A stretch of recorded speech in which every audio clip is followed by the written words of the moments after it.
ಶ್ರೀ ಕೋಗಂಡಿ ಬಸವೇಶ್ವರ ಪ್ರಸನ್ನ. ಶ್ರೀ ಗುರುಭ್ಯೋ ನಮಃ. ಓಂ ಆಂಜನೇಯಾಯ ವಿದ್ಮಯೇ ವಾಯುಪುತ್ರಾಯ ಧೀಮಹಿ ತನ್ನೋ ಹನುಮತ್ ಪ್ರಚೋದಯಾತ್. ಓಂ ಶರವಣ ಭವಾಯ ನಮಃ. ನಮಸ್ಕಾರ ಪ್ರೀತಿಯ ವೀಕ್ಷಕರೇ, ಕಾಸ್ಮಿಕ್ ವಾಣಿಗೆ ತಮಗೆಲ್ಲರಿಗೂ ಹೃದಯಪೂರ್ವಕ ಸ್ವಾಗತ ಸುಸ್ವಾಗತ. ಇವತ್ತಿನ ಸಂಚಿಕೆಯ ವಿಷಯ ಸಾಕ್ಷಿಭಾವ, how to experience the observer in daily life. ನೀವು ಎಂದಾದರೂ ಸಲ ಯಾರಾದರೋ ಮಾತಿನಿಂದ ಒಂದು ಮಾತಿಗೆ ಅಥವಾ ಅವರ ರಿಯಾಕ್ಷನ್ಗೆ ತಕ್ಷಣ ಕೋಪ ಮಾಡಿಕೊಂಡಿದ್ದೀರಾ?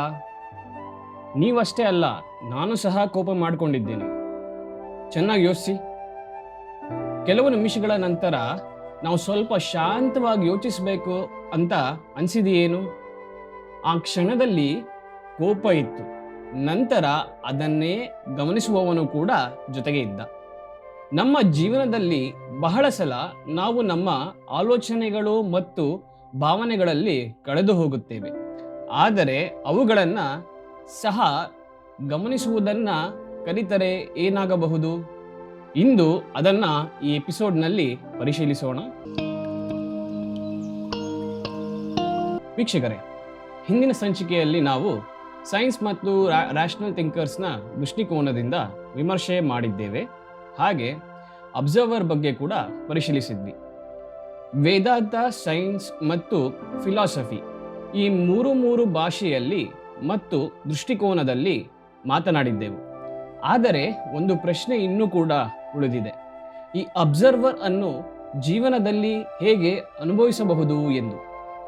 ಇವತ್ತಿನ ಪ್ರಶ್ನೆ ಏನಪ್ಪಾ ಅಂದರೆ, ಸಾಕ್ಷಿಭಾವ ಎಂಬುದು ಕೇವಲ ಒಂದು ತತ್ವವೇ, ಅಥವಾ ಅದನ್ನು ನಮ್ಮ ದಿನನಿತ್ಯ ಜೀವನದಲ್ಲಿ ಅಭ್ಯಾಸ ಪ್ರಾಕ್ಟೀಸ್ ಮಾಡಬಹುದೇ? ಸಂಚಿಕೆಯಲ್ಲಿ ನಾವು ಯಾವುದೇ ಹೊಸ ವಿಚಾರವನ್ನು ಅಥವಾ ನಂಬಿಕೆಯನ್ನು ಒಪ್ಪಿಸಲು ಪ್ರಯತ್ನಿಸುವುದಿಲ್ಲ. ಬದಲಾಗಿ ನಿಮ್ಮ ಸ್ವ ಅನುಭವದಲ್ಲಿ ಅದನ್ನು ಪರಿಶೀಲಿಸಿ ಒಂದು ಸರಳವಾದ ಎಕ್ಸ್ಪೀರಿಯನ್ಸ್ ಒಟ್ಟಿಗೆ ಮಾತನಾಡುತ್ತಾ ತಿಳಿದುಕೊಳ್ಳೋಣ.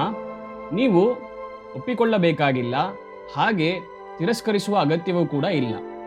ಕೇವಲ ಗಮನಿಸಿ, ಅನುಭವಿಸಿ ಮತ್ತು ನಿಮ್ಮ ಅನುಭವವೇ ನಿಮಗೆ ಉತ್ತರ ಕೊಡಲಿ.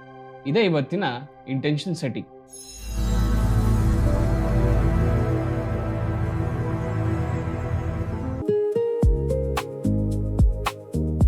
ಪಾರಂಪರಿಕ ದೃಷ್ಟಿಕೋನದಿಂದ ಈ ವಿಚಾರವನ್ನು ತಿಳಿದುಕೊಳ್ಳೋಣ. ಸಾಕ್ಷಿಭಾವ ಇವತ್ತಿನ ದಿನನಿತ್ಯ ಜೀವನದಲ್ಲಿ. ಸಾಕ್ಷಿಭಾವ ಎಂದರೆ ಏನು? ಯಾವುದೇ ಅನುಭವಕ್ಕೆ ತಕ್ಷಣ ಪ್ರತಿಕ್ರಿಯೆ ಕೊಡದೆ ಅದನ್ನು ಮೊದಲು ಗಮನಿಸುವ ಮನೋಭಾವ, mindset. Silently analyse the situation and observe with intellectually. ಅಂದರೆ ನಮ್ಮ ಯೋಚನೆಗಳು, ಭಾವನೆಗಳು ಮತ್ತು ಅನುಭವಗಳನ್ನು ಸಾಕ್ಷಿಯಂತೆ ನೋಡುವುದು, ಅಂದರೆ ವಿಟ್ನೆಸ್ಸಿಂಗ್ ಇಟ್. ಮೊದಲು ಸಾಕ್ಷಿಭಾವ ಏನೆಲ್ಲ ಎಂದು ತಿಳಿದುಕೊಳ್ಳೋಣ. ಕೋಪ ಬರಬಹುದು, ಸಂತೋಷ, ದುಃಖ ಮತ್ತು ಭಯ ಕೂಡ ಬರಬಹುದು. ಎಲ್ಲಿ? ನಮ್ಮ ಮನಸ್ಸಿನಲ್ಲಿ. ಇವೆಲ್ಲವೂ ಸಹಜ ಅನುಭವಗಳು. ವ್ಯತ್ಯಾಸ ಏನಪ್ಪ ಅಂದರೆ ಅವುಗಳಿಗೆ ನಾವು ಕೊಡುವ ಪ್ರತಿಕ್ರಿಯೆಯಲ್ಲಿ. ಹಾಗಾದರೆ ನಿಜವಾದ ಸಾಕ್ಷಿಭಾವ ಏನು? ಅನುಭವ ಮತ್ತು ನಮ್ಮ ಪ್ರತಿಕ್ರಿಯೆ ನಡುವೆ ಒಂದು ಸಣ್ಣ ಜಾಗವನ್ನು ಕೊಡುವುದು, ಅಂದರೆ ಒಂದು ಗ್ಯಾಪ್ನ ಸೃಷ್ಟಿಸುವುದು. Before reacting, give some gap for understanding the situation. ಅದು ಒಬ್ಬ ವ್ಯಕ್ತಿಯ ಜೊತೆಗೆ ಮಾತನಾಡುವ ಸಂದರ್ಭ ಆಗಿರ್ಬೋದು, ಅಥವಾ ಒಂದು ಪರಿಸ್ಥಿತಿ ಇರ್ಬೋದು, ಒಂದು ಸಿಚುಯೇಷನ್ ಇರಬಹುದು. ಒಂದು ಸಣ್ಣ ವಿರಾಮದಲ್ಲಿ ನಾವು ಏನನ್ನ ಮಾಡಬೇಕು? ಗಮನಿಸಬಹುದು. ಪರಿಸ್ಥಿತಿಯನ್ನು ಅಥವಾ ಸಂದರ್ಭವನ್ನು ಅರ್ಥ ಮಾಡಿಕೊಳ್ಳಬಹುದು. Understanding why it is raised or created at a first place. ವಿವೇಕದಿಂದ ಪ್ರತಿಕ್ರಿಯೆನ ಕೊಡಬಹುದು. ಇದೊಂದು ಸ್ವಲ್ಪ ಟ್ರಿಕಿ ಇದೆ. ಸ್ವಲ್ಪ ಇಂಟೆಲಿಜೆನ್ಸ್ ಯೂಸ್ ಮಾಡಿ ಅಥವಾ ನಮ್ಮ ಕಾಮನ್ ಸೆನ್ಸ್ನ ಬಳಸಿ ಸಮಯ ಪ್ರಜ್ಞೆಯಿಂದ ತಿಳಿದು ಪ್ರತಿಕ್ರಿಯೆ ನೀಡುವುದು. ಇದಕ್ಕೆ ಕೆಲವೊಂದು ಉದಾಹರಣೆಗಳನ್ನು ನೋಡೋಣ. ಮೊದಲನೇ ಉದಾಹರಣೆ ಏನಪ್ಪ ಅಂದರೆ, ಫಾರ್ ಎಕ್ಸಾಂಪಲ್, ಯಾರೋ ನಿಮ್ಮನ್ನು ಅವಮಾನ ಮಾಡ್ತಿದ್ದಾರೆ ಅಂತ ಅಂದ್ಕೊಳ್ಳಿ, ಅಥವಾ ಅವಮಾನಿಸ್ತಿದ್ದಾರೆ ಅಂದ್ಕೊಳ್ಳಿ. ಈಗ ನಾರ್ಮಲ್ ಪರ್ಸನ್ ಹೇಗೆ ರಿಯಾಕ್ಟ್ ಮಾಡ್ತಾರೆ? ತಕ್ಷಣ ಅವಮಾನ ಸಹಿಸ್ಕೊಳ್ಳಾರ್ದೆ ಕೋಪ, ಒಂಥರ ಜೋರ್ ಮಾತು, ಇದನ್ನ ಸಡನ್ ರಿಯಾಕ್ಷನ್ಸ್ ಕೊಡ್ತಾರೆ. ಅದೇ ಸ್ಪಿರಿಚುವಲ್ ಪರ್ಸನ್ ಆಗಿದ್ರೆ ಏನ್ ಮಾಡ್ತಾರೆ? ಪ್ರತಿಕ್ರಿಯೆನ ಕೊಡಬೇಕಾ ಅಥವಾ ಇದನ್ನ ಮೌನವಾಗಿರಬೇಕಾ ಎಂದು ವಿವೇಕದಿಂದ ನಿರ್ಧರಿಸುತ್ತಾರೆ. ಹಾಗೆ ಇನ್ನೊಂದು ಉದಾಹರಣೆ, ನಿಮಗೆ ತುಂಬಾ ಭಯ ಆಗಿದೆ ಅನ್ಕೊಳ್ಳಿ. ಭಯವನ್ನ ನಿರಾಕರಿಸುವುದಿಲ್ಲ, ಕುರುಡಾಗಿ ನೋಡದೆ ಅದನ್ನ ಮೊದಲು ಅರಿತುಕೊಳ್ಳುವುದು. ಅಂದರೆ ಅನಲೈಸ್ ಮಾಡಬೇಕು ಅದನ್ನು. ಯಾಕೆ, ಯಾವ ವಿಷಯದ ಸಲುವಾಗಿ ಮತ್ತು ಯಾರಿಂದ, ಯಾವ ಸಂದರ್ಭ ಎಂದು ಶಾಂತವಾಗಿ ಯೋಚಿಸುವುದು. ಈ ಎರಡು ಉದಾಹರಣೆಗಳ ಮೂಲಕ ಒಬ್ಬ ನಾರ್ಮಲ್ ವ್ಯಕ್ತಿ ಯಾವ ರೀತಿಯಲ್ಲಿ ಅದನ್ನು ಅನುಭವಿಸುತ್ತಾರೆ, ರಿಯಾಕ್ಷನ್ಸ್ ಕೊಡ್ತಾರೆ. ಆದರೆ ಸ್ಪಿರಿಚುವಲ್ ಪರ್ಸನ್ ಹೇಗೆ ಒಂದು ವಿಷಯವನ್ನು ಗ್ಯಾಪ್ ತಗೊಂಡು ತದನಂತರ ಯೋಚಿಸಿ ಆ ಕ್ಷಣದಲ್ಲೇ ವಿವೇಕ ಮತ್ತು ಕಾಮನ್ ಸೆನ್ಸ್ನ ಬಳಸಿ ರಿಯಾಕ್ಷನ್ಸ್ ಕೊಡ್ತಾರೆ ಅಂತ ತಿಳಿದುಕೊಂಡ್ರಿ. ಉಪನಿಷತ್ಗಳು ಮತ್ತು ಅದ್ವೈತ ವೇದಾಂತದ ಪ್ರಕಾರ ಸಾಕ್ಷಿ ಭಾವ ಎಂದರೆ ಮನಸ್ಸಿನ ಯೋಚನೆಗಳು, ಭಾವನೆಗಳು ಮತ್ತು ಅನುಭವಗಳನ್ನು ಅವುಗಳೊಂದಿಗೆ ತಾದಾತ್ಮ್ಯ ಮಾಡಿಕೊಳ್ಳದೆ, ಅಂದರೆ ಕಾಂಪ್ರಮೈಸ್ ಮಾಡಿಕೊಳ್ಳದೆ ಅಥವಾ ಶರಣಾಗತಿಗೆ ಮಾಡದೆ ಗಮನಿಸುವ ಅಭ್ಯಾಸ ಮತ್ತು ವಿವೇಕವನ್ನು ಬಳಸುವುದು. ಇದು ಆತ್ಮದ ತಿಳಿದುಕೊಳ್ಳುವ ವಿಚಾರಕ್ಕೆ ಪ್ರಮುಖವಾದ ಹೆಜ್ಜೆ ಎಂದು ಪರಿಗಣಿಸಲ್ಪಡುತ್ತದೆ. ಭಗವದ್ಗೀತೆಯಲ್ಲಿ ಸಾಕ್ಷಿಭಾವದ ಬಗ್ಗೆ ಏನು ಉಲ್ಲೇಖ ಇದೆ? ಸಮತ್ವಂ, ಈಕ್ವಾನಿಮಿಟಿ. ಈ ಸಮತ್ವಂ, ಈಕ್ವಾನಿಮಿಟಿ ಎಂದರೆ ಏನು? ಸಮತ್ವಂ ಎಂದರೆ ಪರಿಸ್ಥಿತಿಗಳು ಬದಲಾದರೂ ಮನಸ್ಸಿನ ಸಮತೋಲನ ಮತ್ತು ಸ್ಥಿರತೆಯನ್ನು ಕಳೆದುಕೊಳ್ಳದೆ ಇರುವುದು.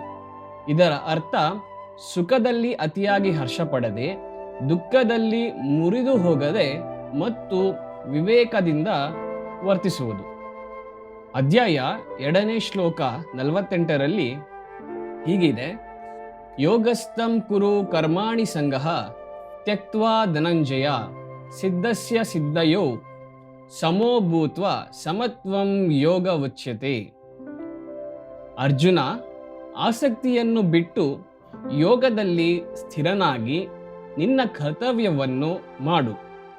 ಗೆಲುವು ಅಥವಾ ಸೋಲು ಎರಡನ್ನೂ ಸಮಭಾವದಿಂದ ಸ್ವೀಕರಿಸು. ಈ ಸಮಭಾವವನ್ನೇ ಯೋಗ ಎಂದು ಕರೆಯಲಾಗುತ್ತದೆ. ಸರಳವಾಗಿ ಇದನ್ನ ಯೋಗಿಗಳು, ಬುದ್ಧಿಜೀವಿಗಳು ಅಥವಾ ಗುರುಗಳು ಇರುವ ಸ್ಥಿತಿ ಅಂತ ತಿಳ್ಕೋಬಹುದು.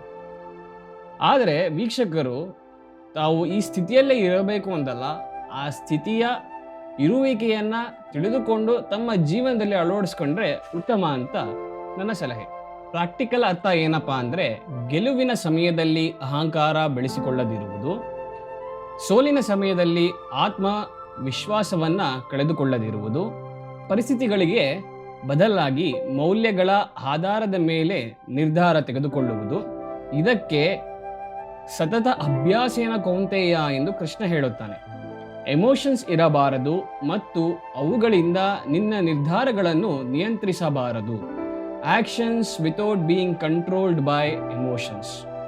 ಎಮೋಷನ್ಗಳನ್ನು, ಭಾವನೆಗಳನ್ನು ಅರಿತುಕೋ, ಆದರೆ ಅವುಗಳ ದಾಸನಾಗಬೇಡ, ಗುಲಾಮನಾಗಬೇಡ. ಇದಕ್ಕೆ 2 ಉದಾಹರಣೆಗಳನ್ನು ನಿಮಗೆ ಕೊಡ್ತಾ ಹೋಗ್ತೇನೆ. ಮೊದಲನೇ ಎಕ್ಸಾಂಪಲ್ ಏನಪ್ಪ ಅಂತಂದರೆ, ನೀವೊಂದು ಆಫೀಸಲ್ಲಿ ಕೆಲಸ ಮಾಡ್ತಿದ್ದೀರಾ ಅಂದ್ಕೊಳ್ಳಿ, ನಿಮಗೆ ಪ್ರಮೋಷನ್ ಸಿಕ್ಕಿಲ್ಲ, ಆದರೂ ಮಾಡ್ತಿದ್ದೀರಾ. ಸೊ ಈಗ ನಿಮ್ಮ ಸ್ಟೇಟ್ ಆಫ್ ಮೈಂಡಲ್ಲಿ ಮ್ಯಾಟ್ರ್ ಆಗುತ್ತೆ. ನೀವು ಪ್ರಮೋಷನ್ ಸಿಕ್ತಿಲ್ಲ ಅಂತೇಳಿ ನಿಮ್ಮ ದಿನನಿತ್ಯ ಆಫೀಸ್ ಕಚೇರಿಯಲ್ಲಿ ವ್ಯವಹರಿಸ್ತಾ ಹೋದರೆ, ನಿಮ್ಮ ಕ್ಯಾರೆಕ್ಟರ್ ವ್ಯಕ್ತಪಡಿಸ್ತಾ ಹೋದರೆ, ಸೊ ಇಲ್ಲಿ ಏನಾಗ್ತಿದೆ, ನೀವು ಅಲ್ಲಿ ಎಮೋಷನ್ಸಿಗೆ ಒಳಗಾಗಿ ನೀವು ಡಿಸಿಷನ್ಸ್ ತಗೊತಿದ್ದೀರಾ, ಆದರೆ ಅಲ್ಲಿ ಕರ್ಮ ಮಾಡ್ತಿಲ್ಲ ಅಂತ ಹೇಳ್ತೀರಾ. ಅಂದರೆ ಎಕ್ಸ್ಪೆಕ್ಟೇಷನ್ ಇಟ್ಕೊಂಡು ಮಾಡ್ತಿದ್ದೀರಾ ಅಂತ ಅರ್ಥ ಆಗುತ್ತೆ. ಅದೇ ರೀತಿ ಇನ್ನೊಂದು ಎಕ್ಸಾಂಪಲ್, ಫ್ಯಾಮಿಲಿಯಲ್ಲಿ ನಿಮಗೆ ಯಾರೋ ಕಠಿಣವಾಗಿ ಮಾತನಾಡಿದ್ರು ಅಂದ್ಕೊಳ್ಳಿ.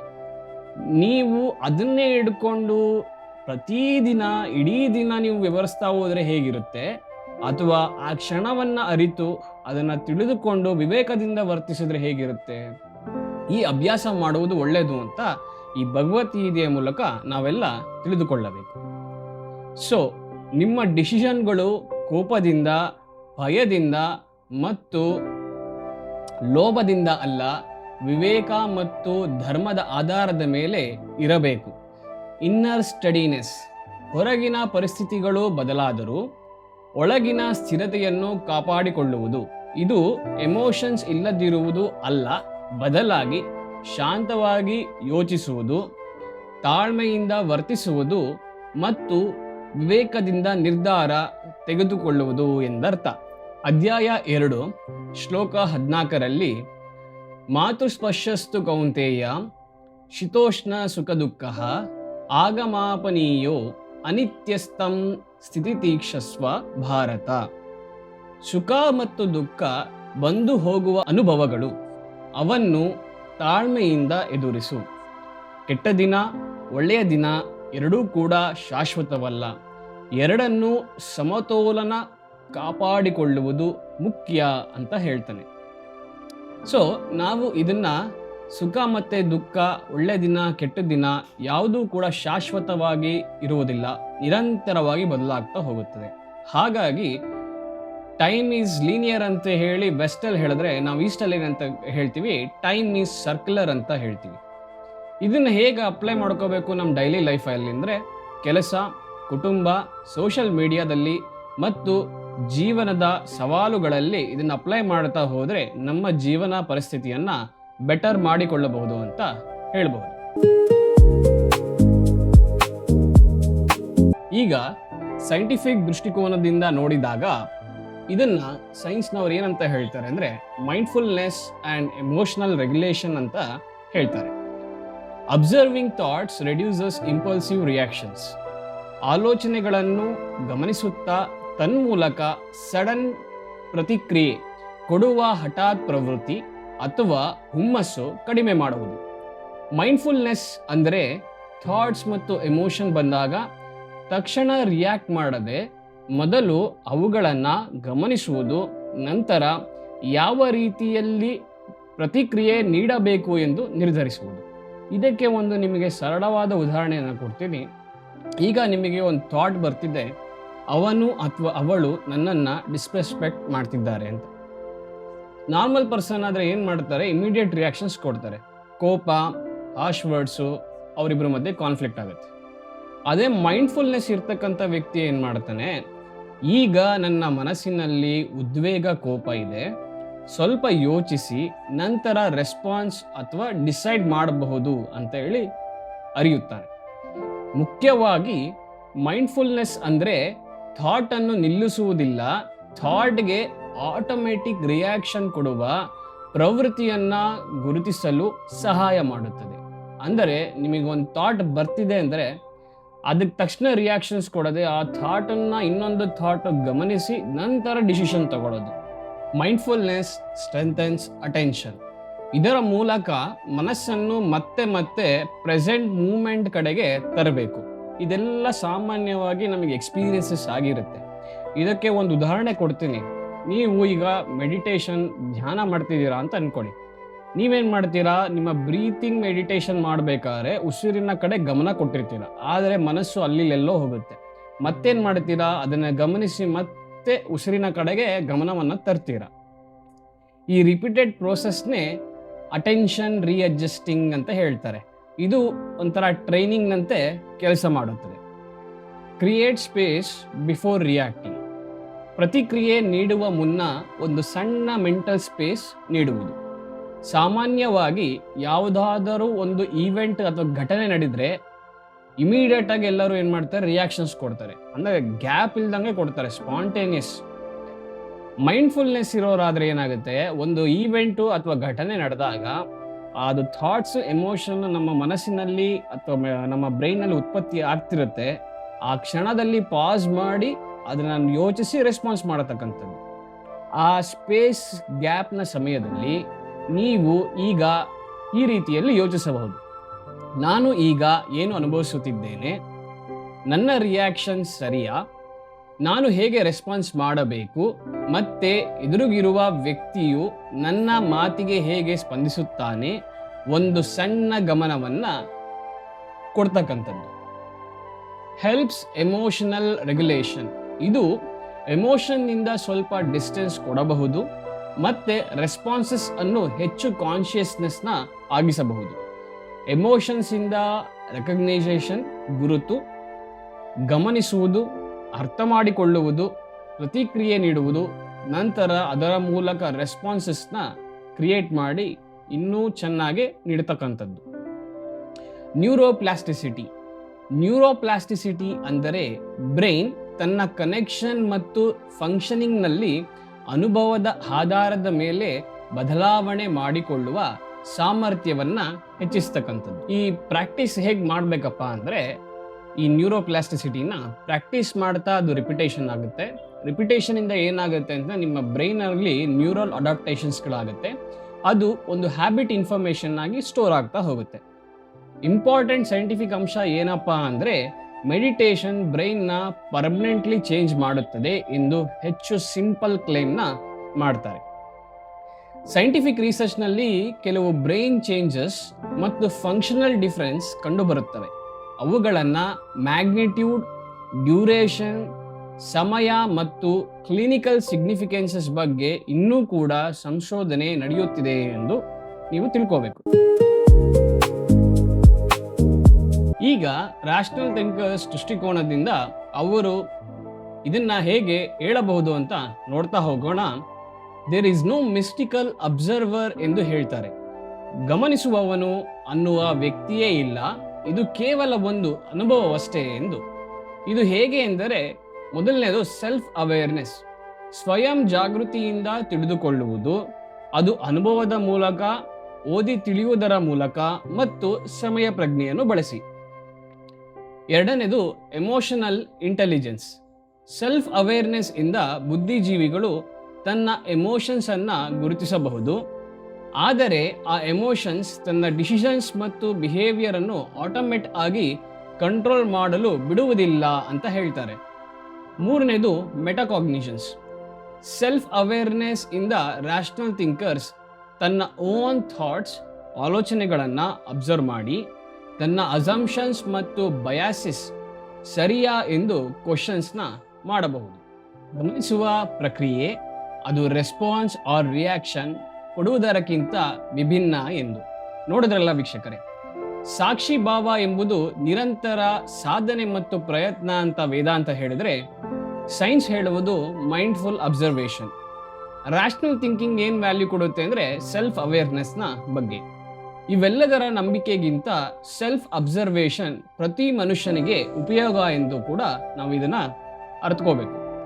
ನಾವು ಅಬ್ಸರ್ವರ್ ಬಗ್ಗೆ ಕಲಿತಿದ್ದೇವೆ, ಆದರೆ ಈ ಅಬ್ಸರ್ವರ್ ವೇದಾಂತದ ಹೇಳುವ ಆತ್ಮನ, ಅಥವಾ ಆತ್ಮ ಎಂಬುದು ಇನ್ನೂ ಆಳವಾದ ವಿಚಾರವೇ?